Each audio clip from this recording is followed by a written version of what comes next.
পুঁজিবাজারকে জনগণের মালিকানায় নিয়ে যাওয়া হবে বলে জানিয়েছেন প্রধানমন্ত্রীর অর্থ ও পরিকল্পনা উপদেষ্টা। রোববার পুঁজিবাজারে নতুন সরকারের চ্যালেঞ্জ এবং ভবিষ্যৎ পথ শীর্ষক আলোচনায় তিনি একথা বলেন। জানান, ভোগ ও ঋণ নির্ভর অর্থনীতি কখনোই টেকসই হয় না।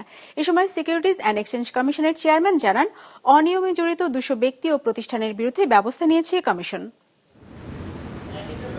দেশের পুঁজিবাজারে অস্থিরতা দীর্ঘদিনের। শেয়ার কারসাজি, বিনিয়োগকারীদের আস্থার অভাব, ভালো কোম্পানি তালিকাভুক্ত না হওয়া সহ নানা সমস্যা বিদ্যমান। এর সাথে অধিকাংশ বিনিয়োগ হয় স্বল্পমেয়াদী।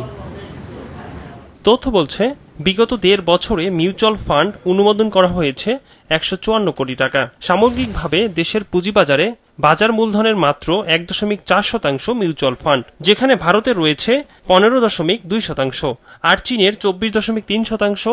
যুক্তরাষ্ট্রের মিউচুয়াল ফান্ডের অবস্থান বাজার মূলধনের 61.2%। ক্যাপিটাল গেইন ট্যাক্সের উপরে অনেক প্রশ্ন আসছে যে এটা রেগুলার রেটে ট্যাক্স হয়ে গেছে। আমি প্রথম এসেই আমরা যেটা করেছি যে না, এই ট্যাক্সটাকে সহনীয় করবো, আমরা 15% রেটে নিয়ে গেলাম। কয়েকদিন দেখলাম মার্কেট খুব ভালো হলো, এরপর যে মার্কেট পড়লো আর ঠিক হলো। এমন বাস্তবতায় বিনিয়োগকারীদের আস্থা ফিরিয়ে এনে ইমার্জিং মার্কেটে নিয়ে যেতে চায় সরকার। প্রধানমন্ত্রীর অর্থ পরিকল্পনা উপদেষ্টা জানান, দেশে বিনিয়োগ নির্ভর অর্থনীতি গড়া হবে।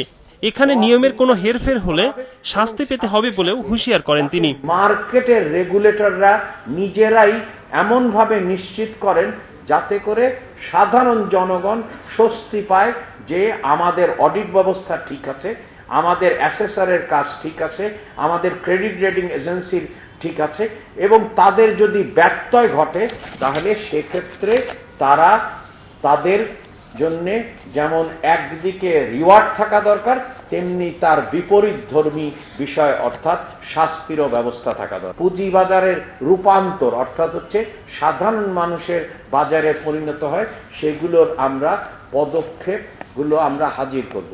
এ সময় সিকিউরিটিজ এক্সচেঞ্জ কমিশনের চেয়ারম্যান জানান, ইতিমধ্যে অনিয়মে জড়িত 200 ব্যক্তি ও প্রতিষ্ঠানের বিরুদ্ধে ব্যবস্থা নিয়েছে কমিশন। জরিমানা করা হয়েছে 1500 কোটি টাকা। এর মধ্যে আদায় হয়েছে 5 কোটি টাকা। 1488 কোটি টাকা গত 18 মাসে আমরা ফাইন ইম্পোজ করেছি। সবার লিগ্যাল রিকোর্স আছে, ওনারা কোর্টে যাচ্ছেন, ওনারা চ্যালেঞ্জ করছেন, কিন্তু আমরা যেহেতু এই প্রতিটা ফাইন একেবারে লকে পুঙ্খানুপুঙ্খভাবে প্রতিটা লাইন মেনে আমরা এই ফাইনগুলো দেওয়া হয়েছে। 2028 হোক 2027 হোক, বাংলাদেশের এক্সচেকারে আমরা এই 1500 কোটি টাকা ফেরত পাব। মিউচুয়াল ফান্ডের বাজার বাড়াতে নীতিমালার পরিবর্তন আনা হয়েছে বলেও জানান BSEC chairman. Ekramul Islam Khan, business report, মাছরাঙা টেলিভিশন।